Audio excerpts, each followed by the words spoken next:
Então, nós vamos começar, que já são 7h32 aqui no meu relógio. Vou pedir que o Klaus ore para a gente iniciar e depois a gente vai passar a ler o texto bíblico. Fechemos os nossos olhos. Nosso querido Deus, nós queremos te agradecer pelo dia que está chegando ao fim, a noite que já chegou, e te agradecer por mais uma oportunidade que teremos de estudar a Tua Palavra. Permita, Senhor, que o Teu Santo Espírito, usando a pastora Noemi, possa falar a todas e todos nós, que a Tua Palavra possa chegar ao nosso coração, à nossa mente, e, consequentemente, também na nossa vida do dia a dia. Que seja ali onde for necessário mudar, que possamos fazer essas mudanças na nossa vida pelo poder do Teu Espírito. E lá onde percebemos que estamos no Teu caminho, queremos te agradecer e pedir forças para continuar nesse Teu caminho. Agradecemos também por cada pessoa que está presente, já está presente, e que pelas pessoas que ainda vão chegar, mas também queremos pedir pelas pessoas que hoje não poderão participar, que tu também estejas lá com elas. É em nome de Jesus que agradecemos tudo isso e pedimos por tudo isso. Amém. Amém. Então, vamos abrir nossas Bíblias.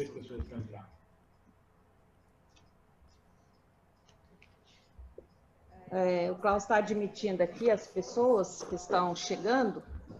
A gente vai abrir nossa Bíblia. Seja bem-vinda, Silvia. Cibele, também. Seja bem-vinda. Tem mais alguém? Mateus. E o Mateus. Eu não sei quantos leram o texto, né? É um texto um pouco grande, mas eu vou fazer uma leitura rápida e para depois a gente estar conversando sobre esse texto, que é 1 Reis 17. Eu vou começar do 1 e vou tentar ir até o 24. Então, é o seguinte. Um profeta chamado Elias, de Tisbé, na região de Gileade, disse ao rei Acabe: em nome do Senhor, o Deus vivo de Israel, de quem sou servo, digo ao Senhor que não vai cair orvalho nem chuva durante os próximos anos, até que eu diga para cair orvalho e chuva de novo. Então o Senhor Deus disse a Elias: saia daqui e vai para o leste, e esconda... Ai, nossa, desculpa, mas um bicho me mordeu aqui agora. Não sei se tem uma caixa de marimbondo aqui, não sei se foi, mas tudo bem.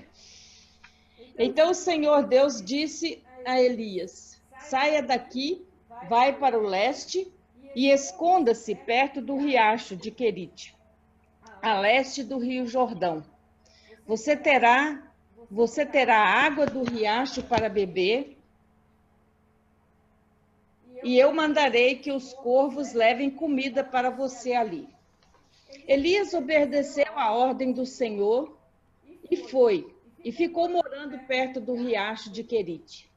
Ele bebia a água do riacho, e os corvos vinham trazer pão e carne todas as manhãs e todas as tardes. Mas algum tempo depois, o riacho secou por falta de chuva. Então o Senhor Deus disse a Elias: apronte-se e vá até a cidade de Sarepta, perto de Sidom, e fique lá. Eu mandei que uma viúva que mora ali dê comida para você. Então Elias foi para Sarepta. Quando estava chegando ao portão da cidade, ele encontrou a viúva que estava catando lenha. Elias disse a ela: por favor, me dê um pouco de água para eu beber. Quando ela ia buscar a água, ele a chamou e disse: e traga pão também, por favor. Porém ela respondeu: juro pelo seu Deus vivo, o Senhor, que não tenho mais pão. Só tenho um punhado de farinha de trigo numa tigela e um pouco de azeite num jarro. Estou aqui catando uns 2 pedaços de pau para cozinhar alguma coisa para mim e para o meu filho. Vamos comer e depois morreremos de fome. Não se preocupe, disse Elias. Vá preparar a sua comida. Mas primeiro faça um pãozinho com a farinha que você tem e traga-o para mim. Depois prepare o resto para você e para o seu filho. Pois o Senhor, o Deus de Israel, diz isto: não acabará a farinha da sua tigela, nem faltará azeite no seu jarro, até o dia que eu, o Senhor, fizer cair chuva. Então a viúva foi e fez como Elias tinha dito. E todos eles tiveram comida para muitos dias, como o Senhor havia prometido por meio de Elias. Não faltou farinha na tigela, nem azeite no jarro. Algum tempo depois, o filho da viúva ficou doente. Ele foi ficando cada vez pior e acabou morrendo. Então ela disse a Elias: homem de Deus, o que o Senhor tem contra mim? Será que o Senhor veio aqui para fazer com que Deus lembrasse dos meus pecados e assim provocar a morte do meu filho? Dê-me o seu filho, disse Elias. Então pegou o menino dos braços da mãe e levou-o para o andar de cima, para o quarto onde estava morando, e o colocou na sua cama. Então orou em voz alta assim: ó Senhor meu Deus, por que fizeste essa coisa tão terrível para esta viúva? Ela me hospedou, e agora tu mataste o filho dela. Aí Elias se deitou em cima do menino 3 vezes e orou deste modo: ó Senhor meu Deus, faze com que esta criança viva de novo. E o Senhor Deus respondeu à oração de Elias. O menino começou a respirar outra vez e tornou a viver. Elias pegou o menino e o levou para baixo para sua mãe e disse: veja, o seu filho está vivo. Então ela disse a Elias: agora eu sei que o Senhor é um homem de Deus e que Deus realmente fala por meio do Senhor. Nossa, quanta gente chegou. Muito bem. Pensando um pouco, né, para quem leu, lembra mais fácil, mas eu gostaria que vocês me ajudassem aqui a gente listar quais são as personagens principais do texto. Esse texto que nós lemos. Quais são os personagens principais? Elias e a viúva. E o filho, né? O Elias e a Fala viúva. um pouquinho mais alto, Paulo, que eu não estou conseguindo te ouvir. Elias e a viúva. Elias, a viúva. E o filho. O filho. Também o filho entra nessa história, né? Mas tem uma outra pessoa, bem no início do texto que a gente leu. Rei. Hã? Rei. O rei. Muito bem, o rei Acabe. Então, são os personagens principais. E qual é a situação que está acontecendo, né? O contexto que esse texto foi escrito, o que está acontecendo ali? Seca. Uma seca, né? Uma seca muito grande que foi profetizada pelo profeta Elias. Por que será que ele profetizou essa seca? Pelo jeito, Deus falou com ele, né? Deus falou com ele. Mas havia um motivo para Deus falar com Elias, né? Para ele profetizar uma seca muito grande em Israel. Essa seca durou 3 anos e meio, né? Agora imagina, vamos lá. O que estava acontecendo? O povo estava assim, desvencilhando de Deus. O povo? Estava se afastando de Deus. Exatamente, o povo estava afastando de Deus, né? Quem era o rei? Como chamava o nome do rei? Acabe. Uhum. Acabe era o rei. Ele estava reinando em Israel. Você sabe quantos anos Acabe reinou em Israel? Não. 22 anos. 22 anos ele reinou em Israel. E havia uma divisão, né? Dois reinos, o reino do norte e o reino do sul. Então, Acabe está no reino do norte. E ali a sede era na Samaria. E por quê? Você lembra que a divisão acontece com o filho de Salomão, Roboão, né? Que se distanciou de Deus e acabou dividindo as tribos, né? Ficando 2 tribos em Judá e 10 em Israel. Acontece que Acabe foi o rei que mais se distanciou de Deus. Ele fez coisas abomináveis perante o Senhor mais do que todos os outros reis da época. Então, ele conseguiu superar a todos os outros reis.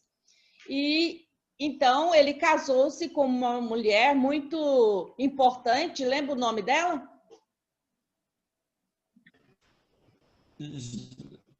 Jezabel? Jezabel. Quem falou? Clara. Maria Clara. Jezabel, isso mesmo.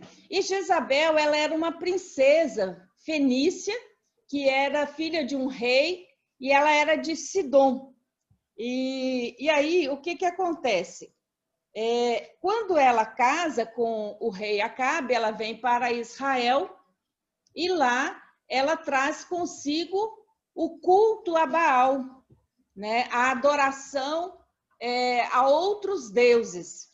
E não só construiu um templo para Baal, como também ela mandou fazer, e Acabe também, postes ídolos, para que o povo adorasse a Baal. E aí, acontece então, Baal, ele era conhecido como o deus da fertilidade, o deus da chuva. E aí, numa realidade agrícola e pastoril, você sabe que há necessidade da chuva, chuva abundante, tanto para você ter bons pastos, como para você fazer o cultivo de plantio. A gente sabe disso. Só que, no meio desta realidade, né, tão necessária, o que acontece? O povo de Israel começou a querer se garantir dos dois lados. Ou seja, né, eu acredito em Deus, né, o Deus Javé, mas já que o outro, né, promete fartura, fertilidade, chuva, abundância, então por que não fazer uma fezinha, né? E aí começaram então a adorar também a Deus e também a Baal. Mas aí a Bíblia diz, né, que Jesus disse lá em Lucas 16, 13, ele fala o seguinte, Lucas 16, o versículo 13, diz que um escravo não pode servir a 2 donos ao mesmo tempo, pois vai rejeitar um e preferir o outro, ou será fiel a um e desprezará o outro. Vocês não podem servir a Deus e também servir ao dinheiro. Quando você começa o teu coração dividir em 2 pessoas, não há como, você acaba fazendo uma escolha. Um você vai adorar mais, ou você vai dedicar mais tempo e aquilo que você devoção, e o outro vai ficando esquecido. Lembrando que Deus, né, o Deus Javé, é um Deus zeloso e ao mesmo tempo ciumento. Deus, o Deus Javé, ele não aceita dividir, né? Dividir a adoração entre ele e outros ídolos. E com isso, o povo foi se afastando devagarzinho, foi se afastando até que se afastou muito de Deus. E toda vez que o povo se afasta de Deus, vêm as consequências desse afastamento. E aqui, a consequência foi que Elias, ele profetizou que durante agora vários anos, que não iria ter mais chuva sobre a terra e nem tampouco o orvalho, né? O orvalho, a gente sabe, por exemplo, quem mora na roça, no interior, ou quem tem as suas plantas em casa, sabe que depois de uma noite, você vai de manhã, né, as plantas, elas estão um pouco molhadas pelo orvalho, que são o frescor, né, para as plantas e para a vida. Mas, olha, aqui a profecia de Elias é tão dura que ele, né, profetiza que nem mesmo o orvalho iria cair sobre a terra, até que o Senhor pudesse mandar de novo a chuva. Mas quando... aí eu achei muito interessante, até fiz um jogo de palavra aqui, quando eu estava escrevendo, preparando, que aí vem um grande desafio, né? Um grande desafio entre o Deus de Elias, que é o Deus Javé, e Baal. Se Baal é o Deus da chuva, agora o Deus de Elias manda a seca. Se Baal realmente é Deus, então ele tem que fazer chover. E aí, como ele não vai fazer chover mesmo, ele fica, então, desmoralizado. Só que a história, ela mostra que o povo, mesmo assim, não consegue voltar e ver isso como consequência do pecado, o afastamento de Deus, continua com o seu pecado. E assim, Deus, para proteger o profeta, manda que ele saia dali, que ele vá para um lugar chamado Riacho de Querite, para que lá ele possa ter água, né? Que isso fica na divisa do Jordão. Lá ele teria água para beber, mataria sua sede, e aí Deus também iria sustentar e alimentar o profeta. Ou seja, gente, toda vez que acontece uma tragédia ou algo muito ruim, essa tragédia ou uma crise, ela não só castiga os maus, como castiga também os bons. Os justos também sofrem consequência do pecado, né, dos ímpios. E aqui o próprio profeta, mesmo falando em nome de Deus, ele também sofre as consequências da seca. Ele sofre a consequência da seca. E assim ele tem, então, fica ali escondido junto à torrente de Querite, fronteira com o Jordão. Aí eu achei muito interessante, porque, agora voltando, lembrando, né, que Jezabel, ela manda procurar Elias para todo lado, Acabe também. Por quê? Eles queriam matar Elias. Se Elias tinha profetizado uma seca, então a culpa era de quem? Não, não é de Baal, a culpa é de Elias. Por isso Deus protege o seu servo. Vai, você deu a profecia, mas você pica a mula, sai daqui que o povo vai querer a tua cabeça. E foi o que aconteceu com Elias, né? Ele então foge e fica num lugar só ele e Deus.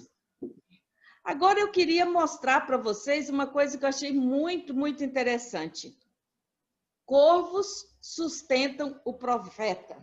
Aí o Klaus vai colocar o primeiro slide que eu coloquei, que eu fiz. Quem vai sustentar o profeta? São corvos, né? A gente fica até perguntando, você já imaginou uma cena como esta? Olha só o tamanho do bichinho, né? Isso aí é o corvo. Então, Deus é um tipo de garçom, né? Que Deus escolheu para servir Elias. Olha que garçom, bem pretinho, bem arrumadinho. Mas não foi um só, não.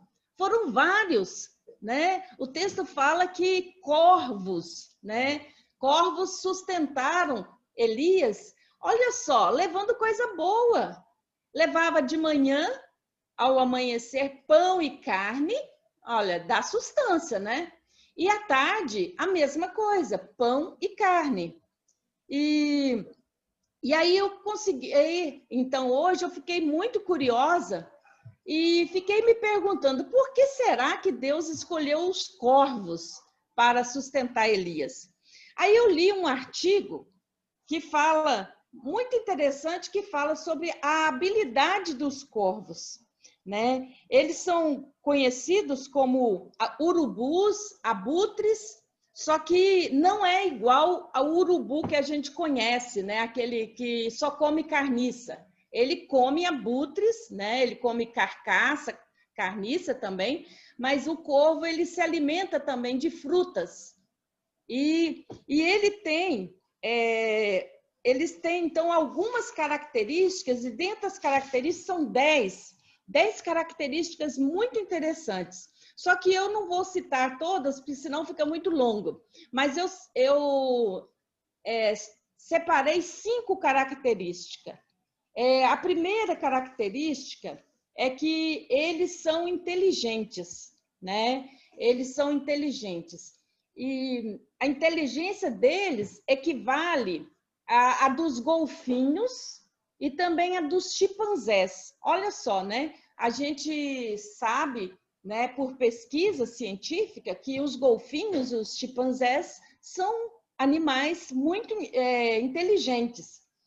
E esses, então, os corvos, eles são inteligentes.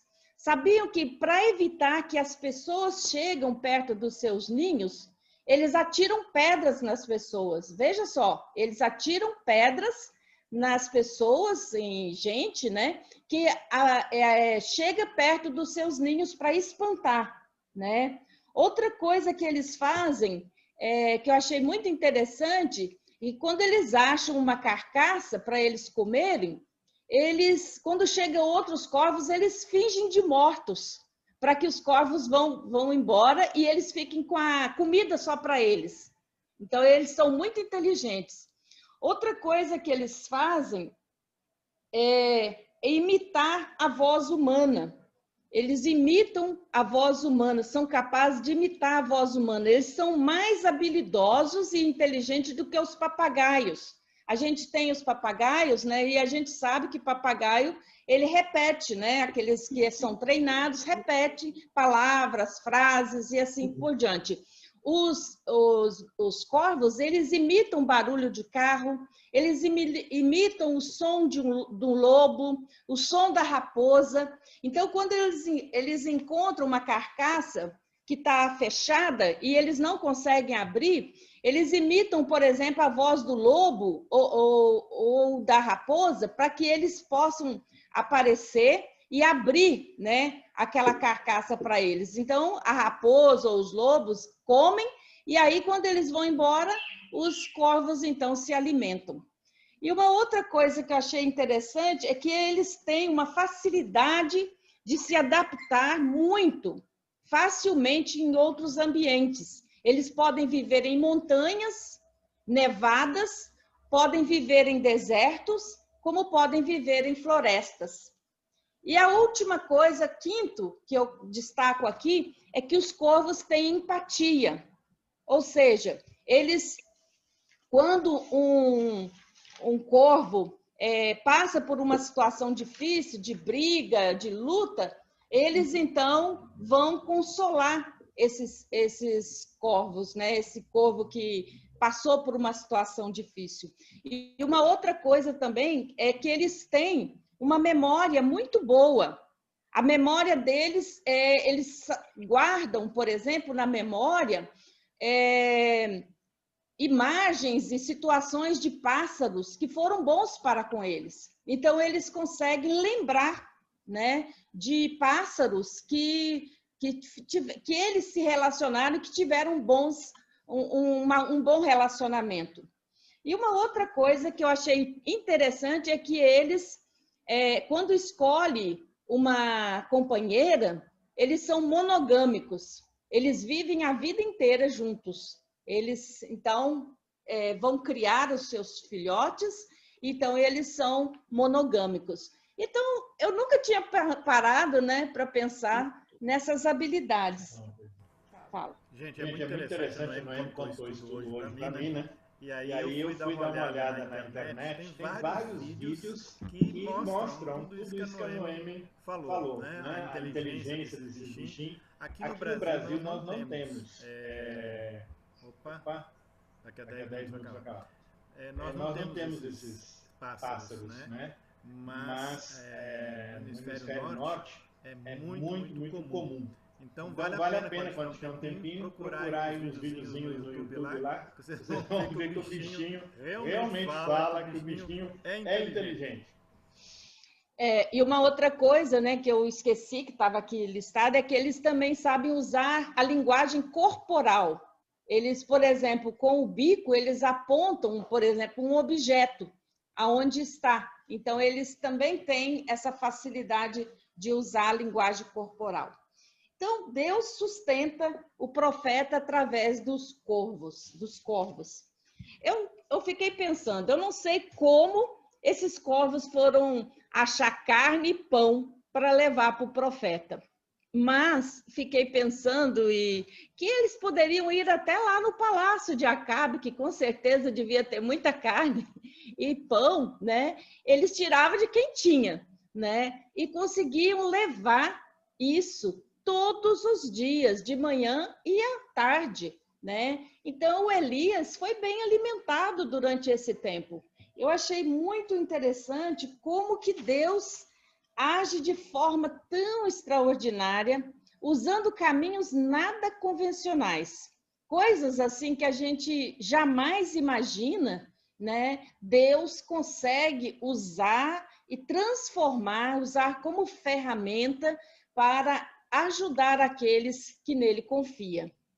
Então, o profeta não é desamparado por Deus, por quê? Porque o profeta Elias confia em Deus. Mas agora, gente, como a seca era muito e ela perdurou por muitos anos, a água do riacho também secou. E aí, agora era hora de ir para outro lugar. Era outra aprendizagem. E Deus, então, fala para Elias, olha, você vai para Sarepta, que pertencia a Sidom. E a palavra de Deus era que lá uma viúva iria sustentar ele nos próximos dias, meses ou ano. Quem sabe? Não fala a quantidade de tempo, mas até que voltasse a chover. E aí, novamente, uma situação inusitada. Primeiro, mulher. Segundo, viúva. Terceiro, estrangeira. E quarto, ela era pagã. Ela não era não seguia a religião judaica, a religião de Israel. E Deus, novamente, traz aqui uma situação diferente e nova, né? Caminhos nada fáceis de entender. Se Elias antes foi sustentado por corvos, agora ele será sustentado por uma mulher viúva que não tinha nada, nem para ela, nem para o filho. Tanto é que quando o profeta encontra do lado de fora da cidade, pegando 2 cavacos de lenha, ela iria fazer a última refeição. Vocês já imaginaram o coração dessa mulher, né? Tem um filho ainda pequeno e ela sabe que agora ela vai fazer a última refeição, que é pouquinho, regrado, e que depois dessa refeição eles iriam esperar a morte. Mas o que ela não sabia que estava para acontecer era a mudança na vida dela. É que Elias chega e pede a essa mulher que vá buscar uma água para ele. Olha, gente, quando alguém bate na minha porta aqui, aperta a campainha e me pede um copo d'água, um prato de comida, para mim é fácil. Eu tenho um filtro, eu tenho uma torneira, eu tenho a comida, às vezes, na geladeira, eu ponho num prato, esquento no micro-ondas, pego a água fácil. Agora, vocês imaginam no momento de seca, no momento de escassez, essa mulher com certeza buscava água longe para ela e para o filho.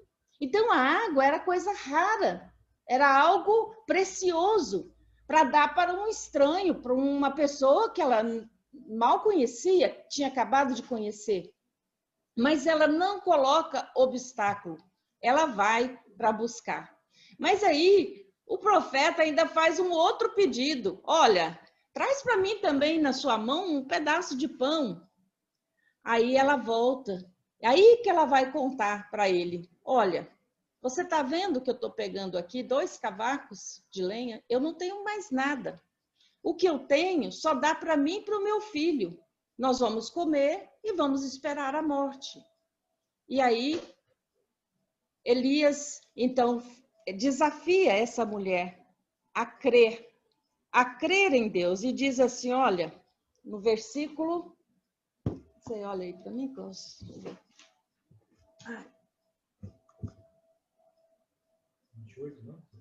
Não, aí ela fala assim, e traga um pão, porém ela respondeu, juro pelo Deus vivo, Senhor, que não tenho mais pão. Só tenho um punhado de farinha de trigo numa tigela e um pouco de azeite num jarro. Estou aqui catando uns 2 pedaços de pau para cozinhar alguma coisa para mim e para o meu filho. Vamos comer e depois morreremos de fome. Aí Elias fala, não se preocupe. Vá preparar a sua comida, mas primeiro faça um pãozinho com a farinha que você tem e traga-o para mim. Depois prepare o resto para você e para o seu filho. Pois o Senhor, o Deus de Israel, diz isto, não acabará a farinha da sua tigela, nem faltará azeite no teu jarro, até o dia em que eu, Senhor, fizer cair a chuva. Então a gente vê novamente o desafio de crer antes de ver, né? É o desafio de acreditar em Deus sem ver o resultado, né? Ela não tinha já a farinha multiplicada. Ela poderia ter pensado assim, eu vou fazer 3 pãozinhos e divido, né? Um pedacinho, um para ele, outro para mim, outro para o meu filho. Sei lá se eu vou fazer para ele, depois não sobra nada para mim nem para ele. Não, ela acredita na palavra do profeta, ela faz aquilo que ele manda e ela confia de que Deus vai fazer o resto. E aí acontece a mudança, o milagre, né? Ela crê antes de ver o resultado final. E, pelo visto, essa mulher passou no teste, né? Ela creu e fez conforme a palavra de Elias. Gente, eu coloco aqui a confiança e a entrega dessa viúva. Como ela confiou, né? E ela se entregou.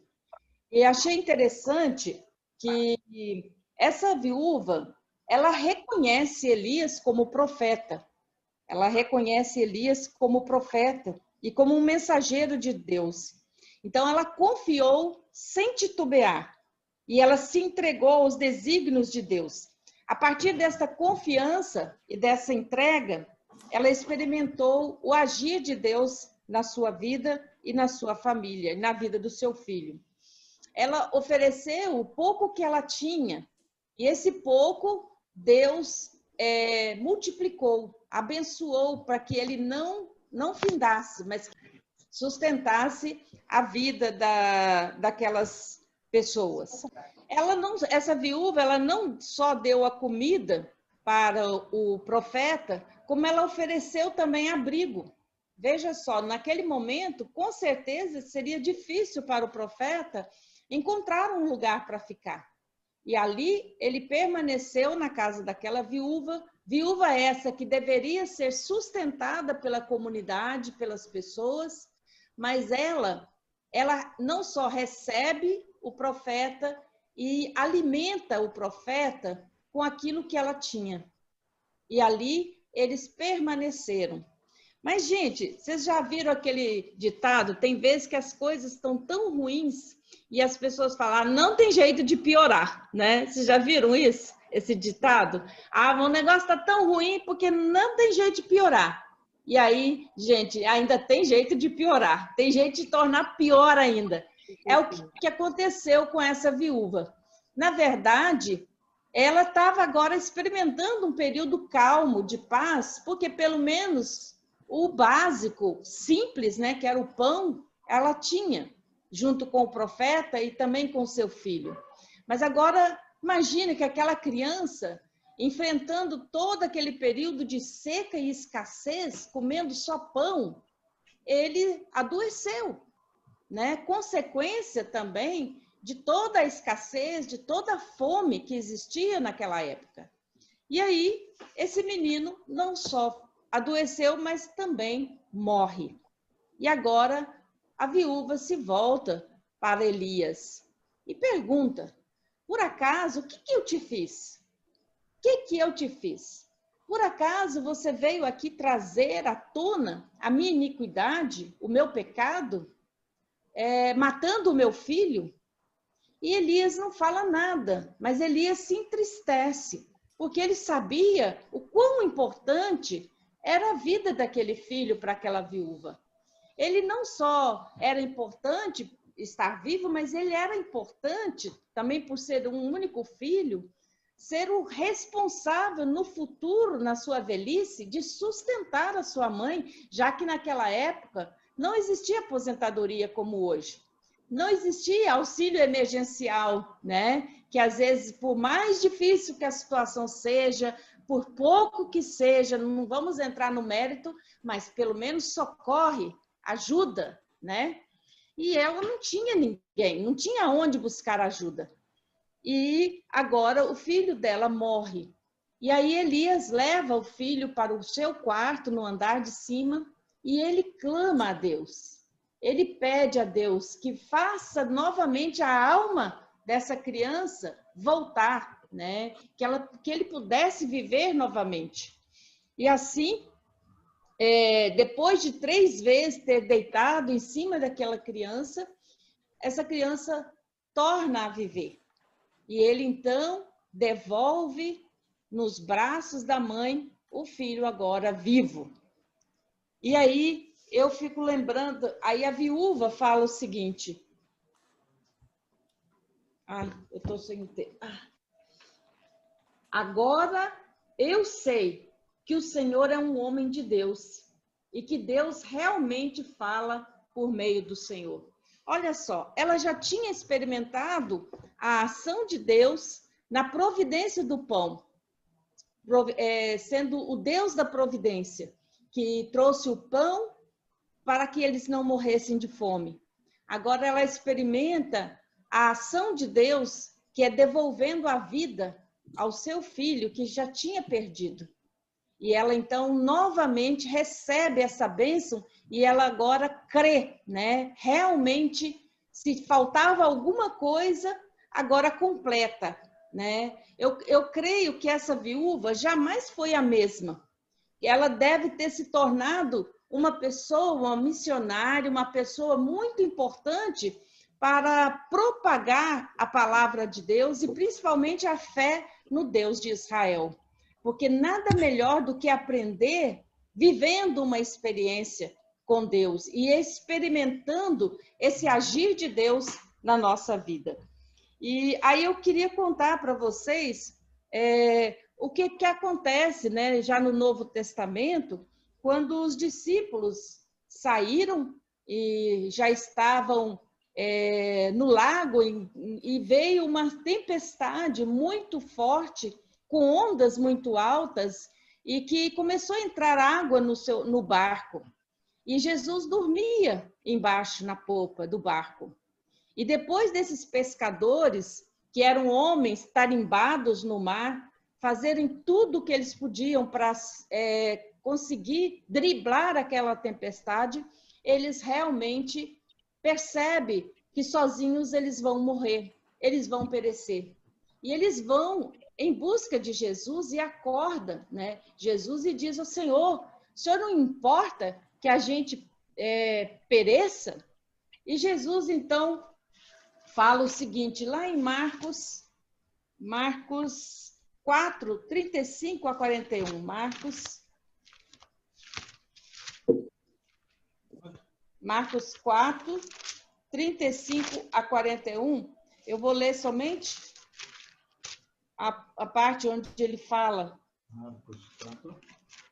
35 a 41. Quando Jesus acalma a tempestade. E aí, Jesus, que estava dormindo, né, levanta e ele fala, emudece para o vento, né, acalma-te. E, na mesma hora, acontece uma bonança. Tudo mudou.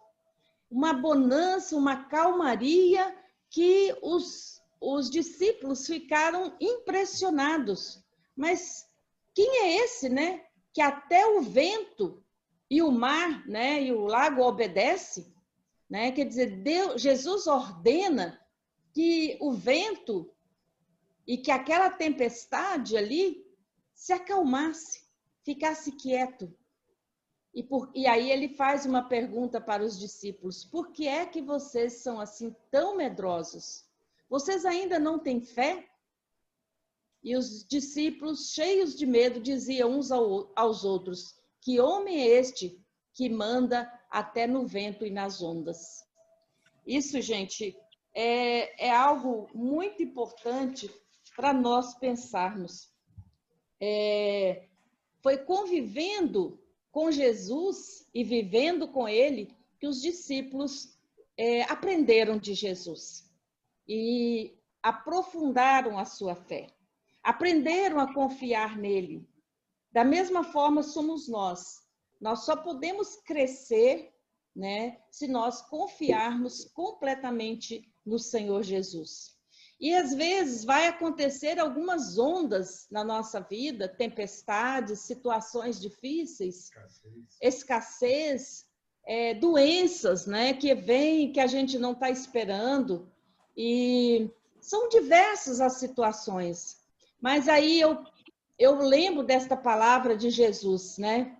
Emudece, acalma-te, né? E aí, e sentir de novo essa mão de Deus que toma o controle da nossa vida, da nossa família, que cuida de nós. Esse texto é um texto de Marcos 4, 35 a 40 acho que é 35 a 48. Eu preparei esse texto quando eu ia pregar no dia do aniversário, no dia do nascimento da Karina, numa comunidade da roça que eu cuidava e atendia, que era lá em Topázio, perto de 30 quilômetros de Teoflotone. E eu tinha preparado o sermão para aquele dia, era nesse texto. E eu passei mal no sábado à noite, na madrugada, e tive que ir para o hospital. E quando a Karina nasceu e que deu 2 paradas cardíacas, e que de repente parece que tudo virou, eu entrei para um parto tranquila, pensando que era uma cesariana, que nada de intercorrência iria ter. E aí tudo vira de perna para o ar, né? A única hora que eu lembrava era desse texto. E eu fechava os meus olhos e dizia: acalma-te para a tempestade, emudece. E eu sempre lembrava de novo de Jesus, quando acalmou aquela tempestade e quando trouxe a calma novamente para os discípulos e para toda a tripulação que estava ali no barco. E graças a Deus, nós passamos por essa tempestade também. Não foi fácil, não foi de um dia para o outro, né?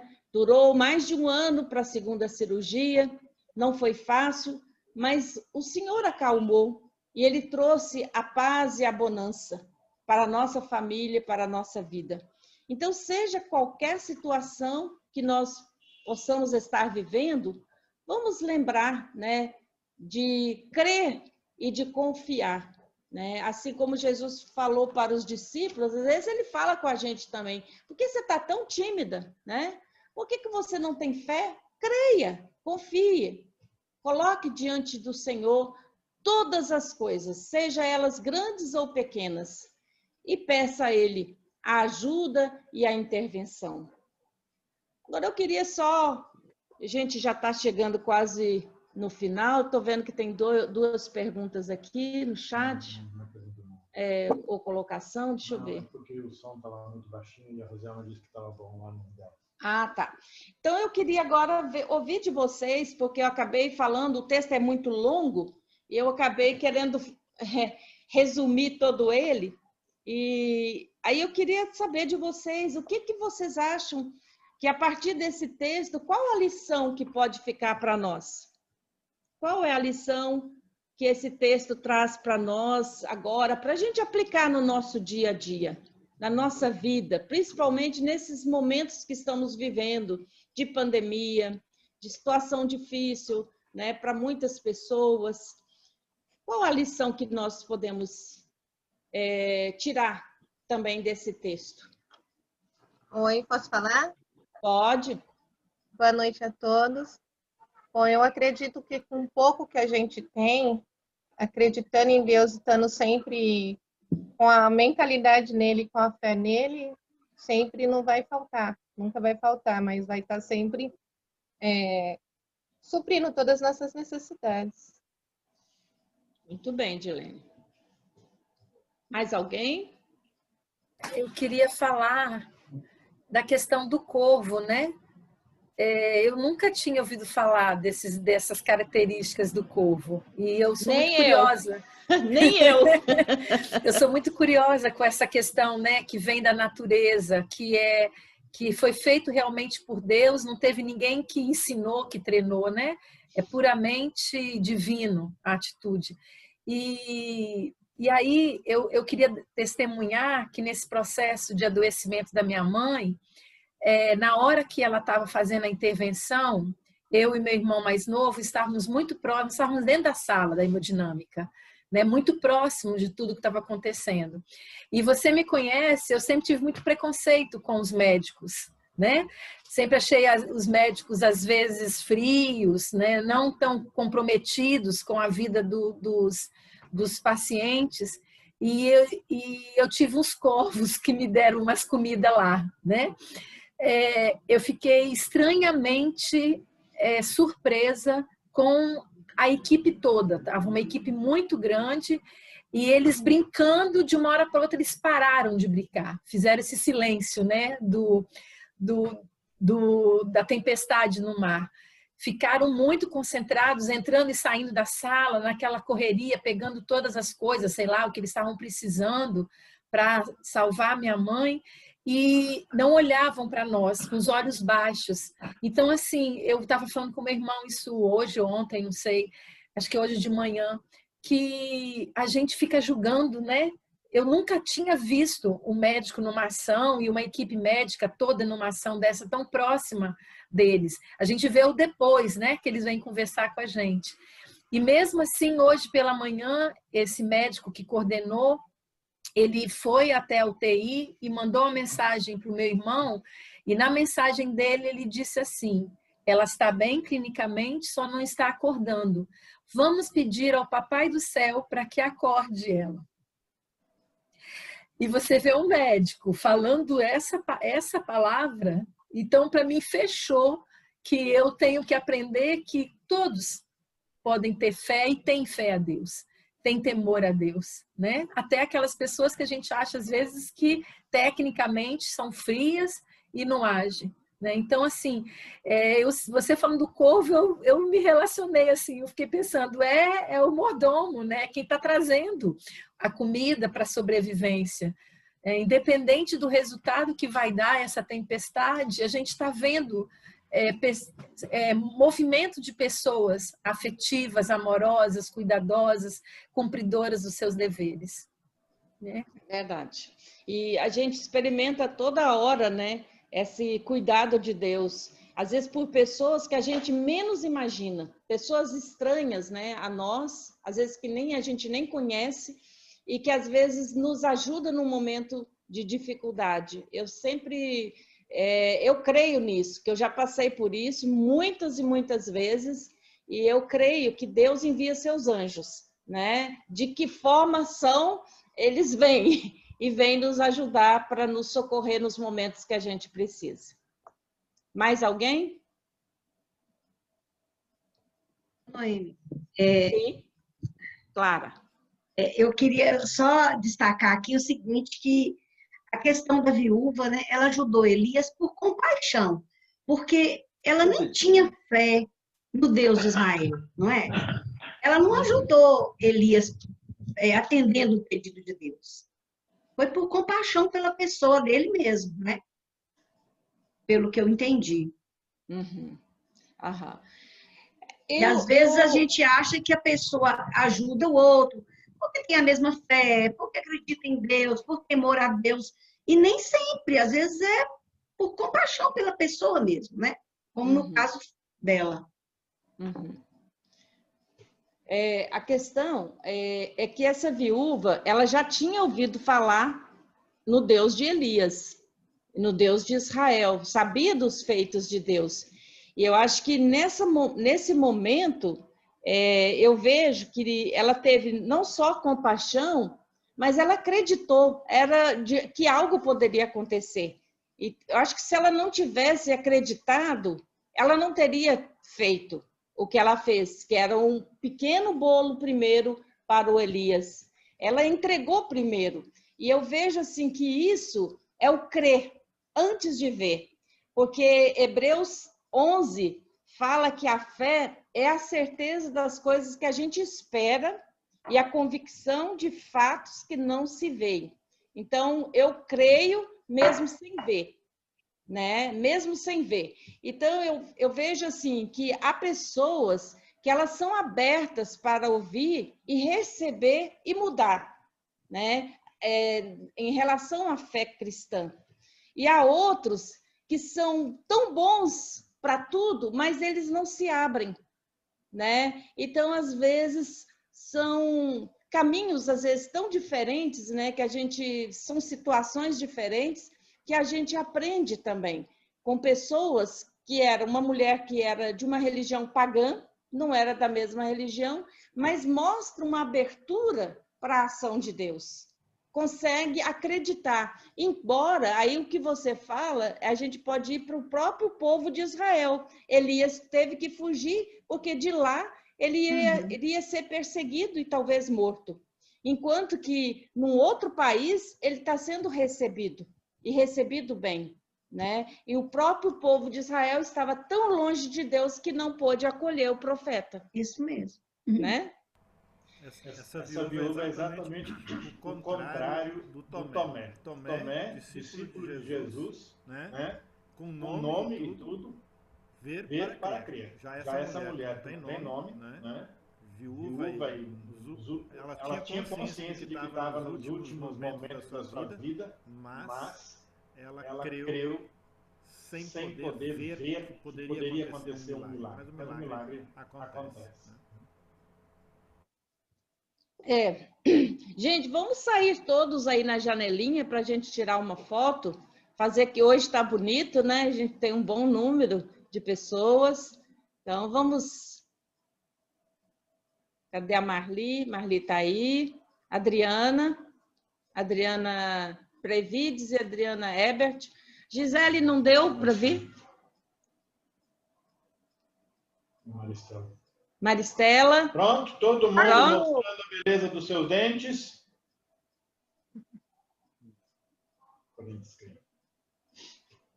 Vai, Cláudia. Já tirei. Então, Cibele, Gisele não pôde participar?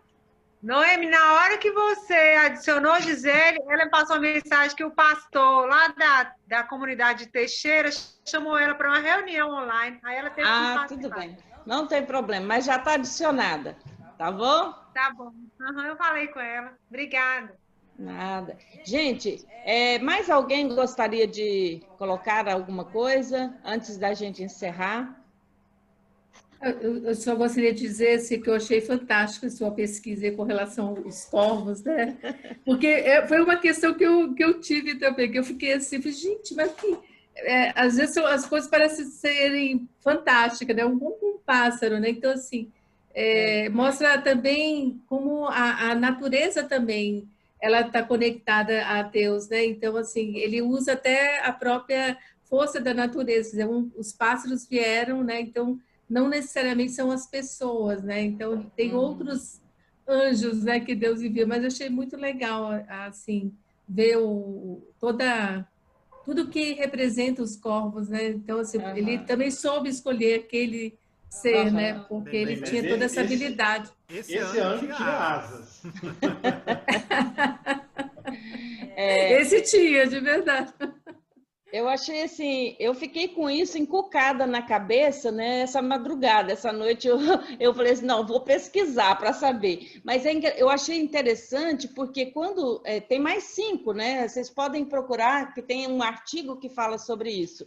Mas eu achei interessante é que eles têm a habilidade de carregar as coisas, até mesmo de jogar pedra, carregar coisas. Pois é, jogar pedra. Eu achei interessante demais jogar pedra nas pessoas que aproximam do ninho, né?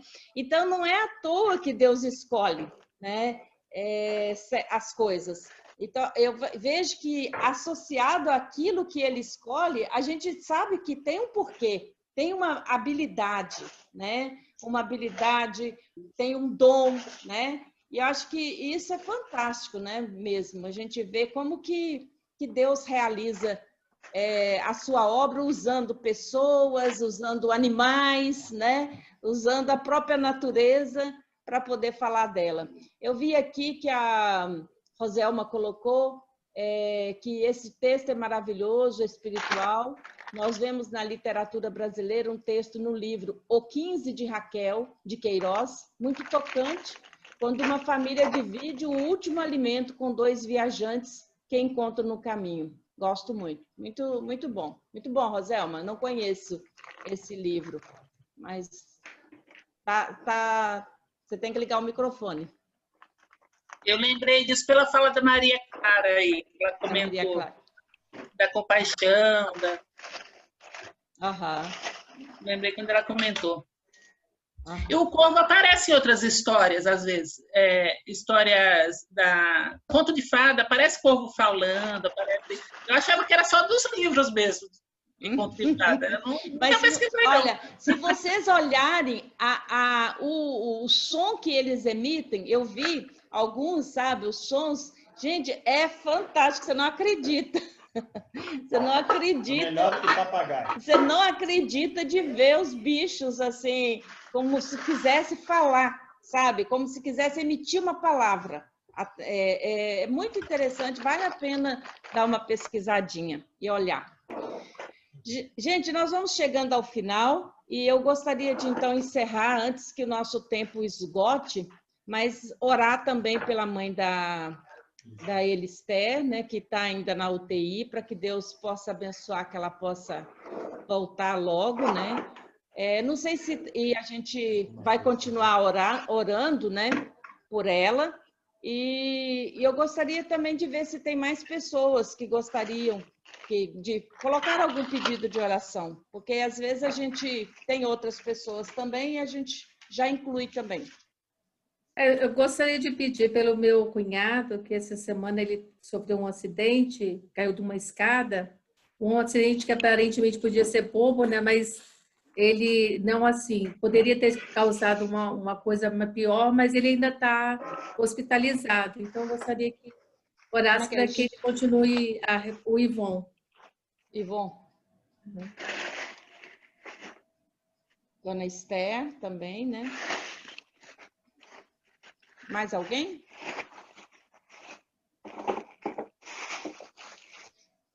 Então, vamos orar.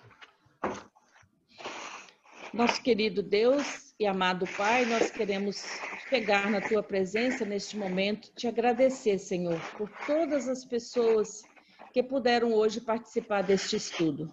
Nós somos muito gratos, Senhor, por cada vida, por cada pessoa que dedicou esse tempo para poder estudar a Tua palavra. Pai, que nós possamos sentir alimentados por Ti e que Teu Santo Espírito possa tornar viva essas palavras dentro do nosso coração e que possamos aprender a confiar em Ti, apesar de qualquer circunstância. Possamos crer que o Senhor conduz a nossa vida, conduz a nossa história e que o Senhor sabe sempre o que é melhor para cada um de nós. Queremos, ó Deus, colocar em Tuas mãos, neste momento, a vida da Dona Esther. Queremos Te pedir, Senhor, que a mão do Senhor possa estar conduzindo esse tratamento. Ajude, Senhor, que ela possa voltar a acordar e que a parada que ela teve não possa gerar consequências na vida dela, que ela possa voltar com saúde, com integridade e possa ainda trazer muitas alegrias para a sua família, para os seus filhos e também seus netos.